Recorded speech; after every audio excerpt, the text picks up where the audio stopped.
Hello students, स्वागत है आप सभी का आपके अपने यूट्यूब चैनल में। हम पढ़ रहे थे हमारी first unit physical world and measurement और ये हम उसका सेकंड चैप्टर पढ़ रहे हैं और उसके ऊपर हमारा ये है 7th लेक्चर, यानी इस यूनिट पे हमारा 7th लेक्चर है। तो आइए करते हैं स्टार्ट। हम अभी तक पढ़ चुके हैं फंडामेंटल यूनिट्स के बारे में आपने पढ़ा, ड्राइव्ड यूनिट्स के बारे में आपने पढ़ा और आपने पढ़ा है फंडामेंटल फोर्सेस के बारे में पढ़ा है, कंजर्वेशन लॉज के बारे में पढ़ा है और कुछ अनदर यूनिट्स पढ़ी हैं मेजरमेंट करने के लिए डिस्टेंसेस की। तो आज हम जो पढ़ने जा रहे हैं वो है मेजरमेंट के बारे में कि जो मेजरमेंट है वो कैसे होती है। जो हमारा फर्स्ट टॉपिक है वो है आज मेजरमेंट ऑफ लेंथ। लेंथ की मेजरमेंट कैसे करते हैं। जैसे वहाँ पे हमने बता दिया था कि जो लेंथ है वो दो पॉइंट्स के बीच का डिस्टेंस है, तो वो क्या है लेंथ। अब उसको मेजर करने के क्या क्या इंस्ट्रूमेंट है, किससे आप उसको मेजर कर सकते हो, मेथड क्या है, तो वो आइए अब हम देखते हैं। वीडियो लंबी ना हो इसके लिए हमने यहाँ पे पहले लिख लिया है कुछ, तो देखते हैं क्या है मेजरमेंट ऑफ लेंथ, यानी मेजरमेंट कैसे होगी लेंथ की। सबसे पहले ये बात आती है कि जो मेजरमेंट होगी लेंथ की उसकी रेंज कितनी है, क्या है उसकी रेंज कितनी है। रेंज का मतलब क्या होता है, किसी चीज की रेंज का मतलब क्या है, एक लोअर वैल्यू पता हो और एक हाईएस्ट वैल्यू पता हो, यानी मैक्सिमम वैल्यू और मिनिमम वैल्यू। तो उनके बीच का जो डिफरेंस होगा उसको क्या बोलते हैं, रेंज बोलते हैं। तो रेंज जो होगी वो क्या होती है, जो रेंज होगी किसकी लेंथ की वो होती है 10⁻⁻16 metre to 10⁻26 metre. 10⁻⁻16 metre to 10⁻26 metre. अब ये है क्या, डायमीटर ऑफ जो इलेक्ट्रॉन है वो क्या होता है, मिनिमम मेजरमेंट होता है। यानी लेंथ कम से कम हम कितनी मेजर कर सकते हैं, 10⁻⁻16 मीटर, यानी कंपेयर करेंगे उसको किसके साथ, डायमीटर ऑफ इलेक्ट्रॉन्स के साथ। उसके बाद जो मैक्सिमम साइज है वो कितना है, साइज ऑफ यूनिवर्स, और वो कितना है 10⁻26 मीटर। तो इसको बोलते हैं रेंज, यानी जो रेंज होगी लेंथ की वो क्या होगी 10⁻⁻16 से लेके 10⁻26 मीटर तक। ठीक है जी। उसके बाद मेजरमेंट करने के आपके पास दो मेथड हैं, एक तो होते हैं डायरेक्ट और एक होते हैं इनडायरेक्ट मेथड। जो डायरेक्ट मेथड है उसके अंदर आपको पता भी है और आप करेंगे भी। सबसे पहला जो है a metre scale for distance -10⁻³ to 10⁻² metre. मतलब क्या है, जैसे आप मीटर स्केल यूज करते हो, फुटा जो यूज होता है, स्केल जो यूज होता है वो कहां से कहां मेजरमेंट कर सकता है, -3 टू 10⁻² मीटर तक आप उससे मेजरमेंट कर सकते हैं। ठीक है। अब आपको मान लीजिए उससे कम मेजरमेंट करनी है, उससे भी कम मेजरमेंट करनी है, तो आप क्या करोगे, 11th क्लास के अंदर ही आप एक्सपेरिमेंट करेंगे जब आप फिजिक्स के, तो उसमें एक अपरेटस पढ़ेंगे वर्नियर कैलिपर। तो वो जो वर्नियर कैलिपर है वो किसके लिए यूज होता है, वो डिस्टेंस को मेजर करने के लिए। कितना डिस्टेंस, मिनिमम कितना जा सकता है वो 10⁻⁻4 मीटर तक। कितना, 10⁻⁻4 मीटर तक आप मेजरमेंट करने के लिए किस अपरेटस का यूज करेंगे, वर्नियर कैलिपर का। अब उससे भी मिनिमम अगर आपको जाना है तो उसके लिए दो इंस्ट्रूमेंट और यूज करते हैं, आप ये भी एक्सपेरिमेंट में करोगे, screw gauge and A spherometer. जो ये जो दो डिवाइस हैं स्क्रू गेज और स्फेरोमीटर, इनका यूज होता है 10⁻⁵ मीटर तक की मेजरमेंट करने का। यानी इतनी कम मेजरमेंट करने के लिए आप किसका यूज करोगे, इनका यूज कर सकते हैं।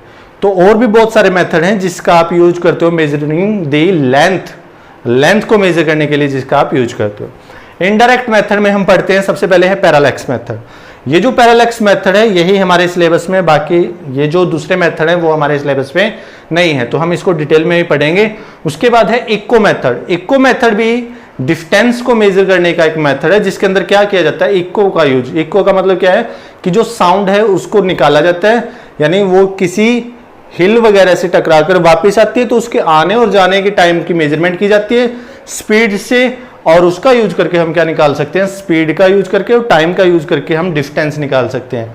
ऐसे लेजर मेथड, लेजर मेथड के अंदर हम लेजर लाइट का यूज करते हैं। आपको पता है कि जो लेजर है वो एक मोनोक्रोमेटिक लाइट होती है, यानी उसमें एक सिंगल वेवलेंथ की लाइट होती है, तो उसका यूज करके भी आप डिस्टेंस को मेजर कर सकते हैं। ऐसे रेडार सिस्टम, रेडार के अंदर क्या किया जाता है, रेडियो वेव्स का यूज किया जाता है। रेडियो वेव्स का यूज करके भी आप क्या कर सकते हैं, फाइंड आउट कर सकते हैं डिस्टेंस को। उसके बाद है सोनार मेथड। जो सोनार मेथड है, इस मेथड के अंदर क्या किया जाता है, साउंड वेव का यूज किया जाता है, जिससे डेप्थ पता की जाती है आपका जो सी है या कोई कुआं है, कुछ भी है, उसकी डेप्थ को मेजर करने के लिए आप किसका यूज करते हैं? सोनार मेथड का। और भी बहुत सारे मेथड है जिनका आप यूज करते हैं डिस्टेंस को मेजर करने के लिए, लेकिन हमारे सिलेबस में सिर्फ क्या है? Parallax method. तो आइए अब हम पढ़ते हैं हमारा पैरालैक्स मेथड इन डिटेल। तो करते हैं स्टार्ट। पैरालैक्स मेथड क्या होता है? पैरालैक्स मेथड, पैरालैक्स मेथड जैसे हमने बोल दिया कि डिस्टेंस को मेजर करना है। अब ये डिस्टेंस कौन सा डिस्टेंस क्या है? Parallax method. पैरालैक्स मेथड क्या है? It is the method which is used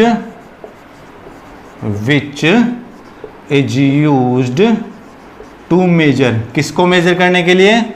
which is used to measure the distance, to measure the distance of planets और स्टार्स फ्रॉम अर्थ। अर्थ से स्टार की या प्लैनेट्स का जो डिस्टेंस है उसको मेजर करने के लिए आप जिसका मेथड का यूज करते हैं उस मेथड को क्या बोलते हैं? पैरालैक्स बोलते हैं। क्या बोलते हैं? पैरालैक्स। ठीक है, चलिए अब बात यह आती है कि पैरालैक्स ही नाम क्यों रखा है? पैरालैक्स का मतलब क्या है? क्या मतलब है मैं आपको बता देता हूं इजिली। मान लीजिए ये पॉइंट है, ठीक है, या मान लीजिए ये बोर्ड है, इसके रिस्पेक्ट में मैंने क्या रख दिया? ये मार्कर रख दिया, या इसको ऐसे रख दिया, जैसा भी आपका मन करे वैसे। ठीक है जी, आपने क्या किया? ये बोर्ड है, बैकग्राउंड है, इसके रिस्पेक्ट में आपने क्या रख दिया? इस मार्कर को इसके साथ ऐसे अटैच कर दिया। एक बार आपने क्या किया? अपनी लेफ्ट आई को क्लोज करके इसको देखा, ठीक है, और एक बार राइट आई को क्लोज करके लेफ्ट आई से इसको देखा। तो आपको क्या नजर आता है कि ये जो मार्कर है इसकी जो पोजीशन है, क्योंकि एक आई से आपको उसका एक पोर्शन दिखाई देगा, बॉडी जो है, मार्कर जो है, और दूसरी आई से उसका दूसरा पोर्शन दिखाई देगा, बॉडी का। ठीक है, तो ये क्या करेगा? ये जो बॉडी है ये क्या करती है? अपना डिस्टेंस चेंज करती है with respect to this background. जब आप पोजीशन, देखने की जो पोजीशन है वो चेंज करते, समझ में आ रही है? तो ये जो चेंज होना है ऐसा पोजीशन में with respect to the background, उसको बोलते हैं पैरालैक्स। उसको क्या बोलते हैं? पैरालैक्स।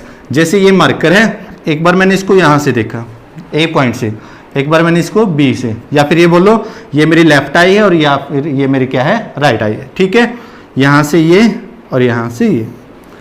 ठीक है जी, तो ये जो मेथड है, अब ये डिस्टेंस जो फाइंड आउट हम करेंगे वो डिस्टेंस अब इस पोजीशन से और इस पोजीशन से हमें अलग अलग पोर्शन दिखाई दे रहा है, तो इसको बोल दिया पैरालैक्स। और इनके बीच का जो डिफरेंट दो पोजीशन है, इनके बीच का जो डिस्टेंस है उसको बोलते हैं बेसिस।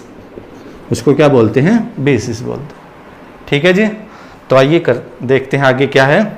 अब हमें क्या है? पैरालैक्स जो मेथड है उसका यूज किया जाता है किसके लिए?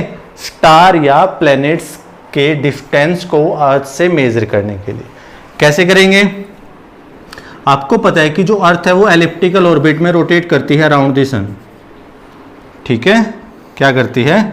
अराउंड द सन रोटेट करती है। ये हमने मान लिया सन है, और ये जो अर्थ है वो ए पॉइंट बी पॉइंट, यानी इनिशियली मान लीजिए वो ए पॉइंट पर है, तो 6 मंथ बाद वो कहाँ चली जाएगी? बी पर। अगले 6 मंथ के बाद वो दोबारा फिर ए पर, यानी वो रोटेट करती रहेगी। ठीक है जी, अराउंड द सन।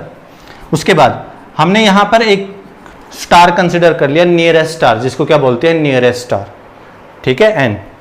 अब क्या है? अब मुझे इस एन की डिस्टेंस फाइंड आउट करनी है। क्या करनी है? इस एन की डिस्टेंस फाइंड आउट करनी है, और यहाँ से ये हो गई।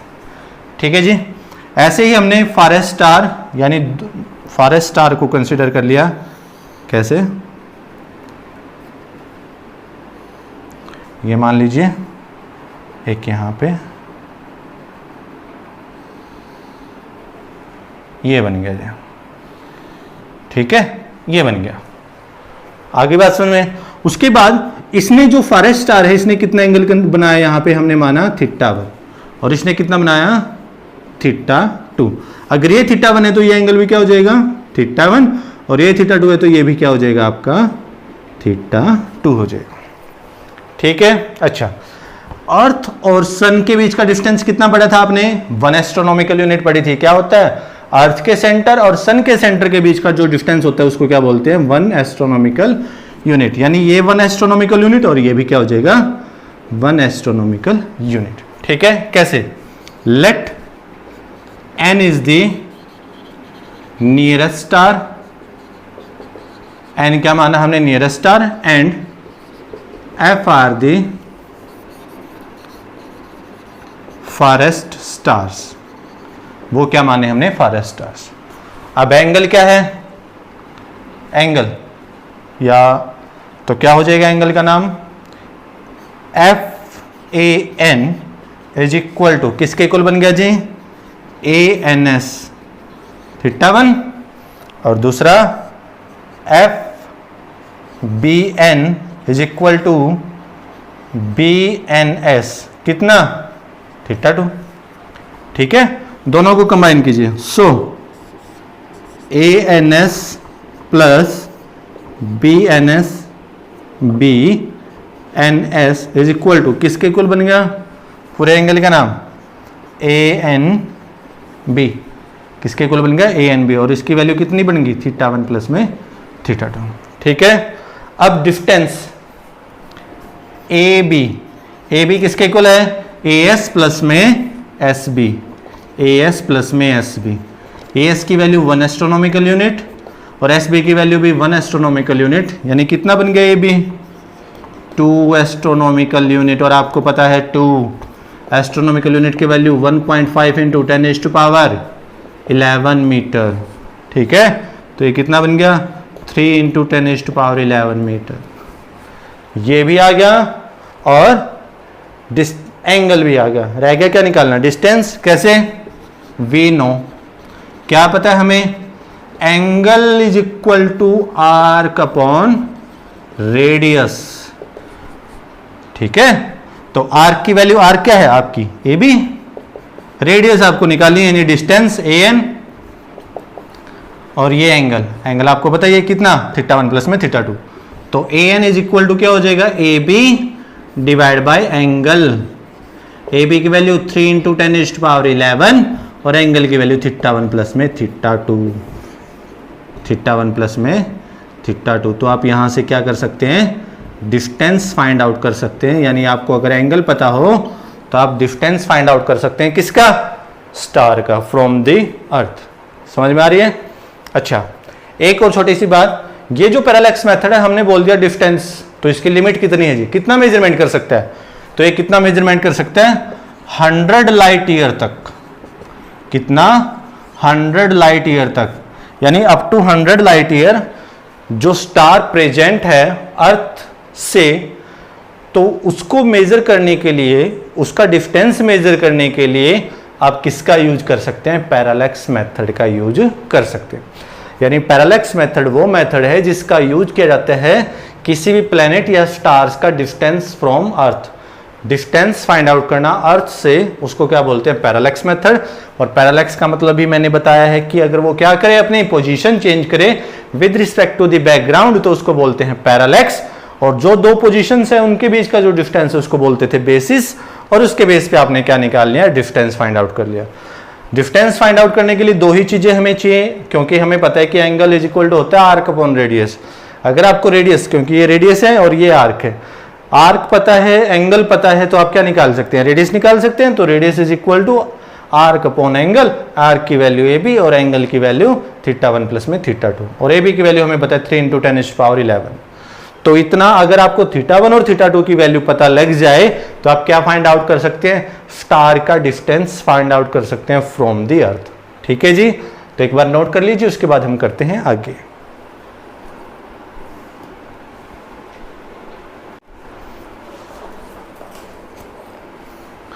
चलिए जी, उसके बाद है मेजरमेंट ऑफ मास। अब जैसे हमने पढ़ा है मेजरमेंट ऑफ लेंथ, ऐसे ही हमारे पास क्या है, मेजरमेंट ऑफ मास। अब जो मास होता है, सबसे पहले तो हम वही निकालेंगे कि इसकी रेंज क्या होती है। तो जो मास की रेंज है वो क्या है, मास ऑफ इलेक्ट्रॉन और मास ऑफ यूनिवर्स। कैसे, यानी इसकी जो रेंज होगी वो क्या होगी, 10⁻³ से 30 से 10⁻55 किलोग्राम। ये क्या होगी, रेंज होगी मास की। क्यों, मिनिमम कितना मास हम मेजर कर सकते हैं, 10⁻³ आपको पता है कि इलेक्ट्रॉन का जो मास होता है वो 9.1 इंटू 10⁻31 किलोग्राम। जब हम इसको राउंड ऑफ करते हैं तो ये 10 इंटू में 10⁻30 दैट इज इक्वल टू 1031, तो that is equal to 10⁻32 30 kilogram. यानी मिनिमम मेजरमेंट क्या है मास की, वो क्या है मास ऑफ इलेक्ट्रॉन 10⁻⁻³ किलोग्राम। और मैक्सिमम कितना mass of the universe, universe का जो मास कंसिडर किया गया है एक्सपेरिमेंटली जो फाइंड आउट किया गया है तो वो कितना 10⁻55 किलोग्राम। तो यानी जो रेंज होगी मास की वो कितनी होगी 10⁻⁻30 किलोग्राम टू 10⁻55 किलोग्राम। ठीक है, जैसा आपने पढ़ा था कि लेंथ को मेजर करने के लिए आपने इंस्ट्रूमेंट का डिवाइसेस का मेथड का यूज किया था, वैसे यहां पर है जो मास होता है वो दो टाइप का होता है, एक होता है इनर्शियल मास और एक होता है ग्रेविटेशनल मास। यानी वो मास जहां पर ग्रेविटेशनल फैक्टर आए, यानी ग्रेविटी का यूज हो, जी का यूज हो, तो उस टाइम जो मास होगा वो ग्रेविटेशनल मास होगा। और जिस टाइम ग्रेविटेशन का यूज नहीं है यानी इनर्शिया का यूज है तो उस टाइम जो मास होगा वो इनर्शियल मास होगा। यानी दो टाइप के मास है, एक इनर्शियल मास और एक ग्रेविटेशनल मास। इनर्शियल मास को मेजर करने के लिए आप इनर्शियल बैलेंस का यूज करते हैं। किसका यूज करते हैं इनर्शियल बैलेंस का यूज करते हैं। और ग्रेविटेशनल मास को मेजर करने के लिए आप किसका यूज करते हैं फिजिकल बैलेंस का। किसका यूज करते हैं फिजिकल बैलेंस का। यानी इन बैलेंस का यूज करके आप क्या फाइंड आउट कर सकते हैं मास फाइंड आउट कर सकते हैं। ठीक है जी। उसके बाद जो थर्ड मेजरमेंट में है वो है हमारे पास टाइम, यानी मेजरमेंट ऑफ टाइम। अब टाइम की मेजरमेंट वही बात फिर से कि इसकी रेंज कितनी होगी। सबसे पहले रेंज जो होती है टाइम के लिए वो कितनी होती है 10⁻, टाइम की मेजरमेंट के लिए जो रेंज है वो क्या है 10⁻⁻24 सेकेंड टू 10⁻17 सेकेंड्स। अब ये जो रेंज है टाइम की कैसे, सबसे कम जो टाइम होता है वो किसके लिए होता है लाइफ टाइम होती है किसकी अनस्टेबल पार्टिकल की। यानी जो अनस्टेबल पार्टिकल होगा वो 10⁻24 सेकेंड इतने टाइम में ही क्या कर जाएगा खत्म हो जाएगा। यानी उसकी लाइफ टाइम बस उतना ही है। ठीक है। और जो हाईएस्ट है वो क्या है एज ऑफ यूनिवर्स है, वो कितनी कंसिडर की गई 10⁻17 सेकेंड। तो इसी वजह से जो टाइम की रेंज होती है, टाइम मेजरमेंट के लिए जो रेंज का यूज किया जाता है वो कितनी होती है 10⁻⁻24 सेकेंड से लेके 10⁻17 सेकेंड्स तक। ठीक है। उसके बाद अब जैसे हमने लेंथ को मेजर करने के लिए डिवाइस और मेथड पढ़ लिए थे, मास को मेजर करने के लिए डिवाइस और मेथड पढ़े हैं, वैसे ही टाइम को मेजर करने के लिए भी आप डिवाइस का यूज करते हैं। और आपको पता भी है कि आप क्लॉक का यूज करते हैं, घड़ियों का यूज करते हैं। तो सबसे पहले जो इंस्ट्रूमेंट इसके लिए यूज किया जाता है वो है इलेक्ट्रिक ऑसिलेटर। यानी जो इलेक्ट्रिक ऑसिलेटर्स है उसकी हेल्प से आप क्या कर सकते हो टाइम की मेजरमेंट कर सकते हैं। सोलर क्लॉक, यानी जो सोलर क्लॉक है उसका यूज भी किया जाता है टाइम को मेजर करने के लिए। क्वार्ट्ज क्रिस्टल क्लॉक जो आप हाथों में डालते हैं, क्वार्ट्ज क्रिस्टल क्लॉक उसका यूज किया जाता है टाइम की मेजरमेंट के लिए। एटॉमिक क्लॉक है उसका भी आप यूज कर सकते हैं मेजरमेंट करने के लिए, किसका टाइम का। रेडियो एक्टिव डेटिंग, और जो रेडियो एक्टिव डेटिंग है उसकी हेल्प से भी आप क्या कर सकते हैं टाइम की मेजरमेंट कर सकते हैं कि कितने भाई इतने पार्टिकल जो है वो इतने टाइम में निकल रहे हैं। यानी वो जो टाइम है उससे आपको पता, पार्टिकल निकलने से आपको ये पता लग जाएगा कि वो कितने टाइम में निकले, यानी आप टाइम वहां से भी मेजर कर सकते हैं। तो इन सब प्रोसेस से, इन सब मेथड से आप क्या कर सकते हैं टाइम की, लेंथ की और मास की मेजरमेंट कर सकते हैं। उम्मीद है आपको ये वीडियो पसंद आएगा। अगर वीडियो आपको पसंद आए तो वीडियो को कीजिए लाइक, अपने दोस्तों के साथ वीडियो को कीजिए शेयर और हमारे चैनल को सब्सक्राइब कीजिए और हमारे साथ बने रहिए। धन्यवाद। जय हिंद।